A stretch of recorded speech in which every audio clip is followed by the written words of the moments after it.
Hello friends, সঞ্জুমন channel কিচেনে সবাইকে স্বাগত। চলে আসলাম হ্যাপি জন্মাষ্টমী।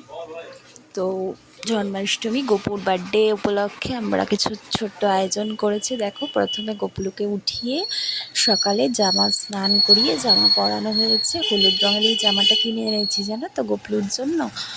তো তারপরে প্রথমে দেখলে মাখন আর কি আর মিছরি দিয়েছি, তুলসী পাতা তো দিয়েছিলাম। তারপরে দুপুরের এই দেখো ভোগ, তালের বড়া, মালপোয়া, লুচি, আলুর দম, তারপরে ক্ষীর, যেটা বকুর ফেভারিট সবচেয়ে, ফল কেটে দেওয়া হয়েছে, গুরুদেবদেরও ফুল দিয়ে সাজানো হয়েছে। তো কীরকম লাগলো তোমরা জানিও বন্ধুরা। ভালো লাগলে অবশ্যই একটা করে লাইক করে দিও, আর পারলে শেয়ার করে দিও। নতুন বন্ধুরা অবশ্যই সাবস্ক্রাইব করতে ভুলো না চ্যানেল।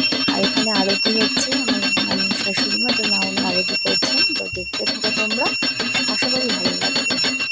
ওকে খুব সুন্দর করে সাজিয়ে ভোগের আয়োজন করা হয়েছে। এটা পার্ট 1 ব্লগ তোমাদের কাছে আজকে দিয়ে দিলাম, ছোটোখাটো যেটুকু করে তুলতে পেরেছি। কাল আবার আসবে পার্ট 2। প্লিজ বন্ধুরা দেখতে থাকো কীভাবে আরতি করা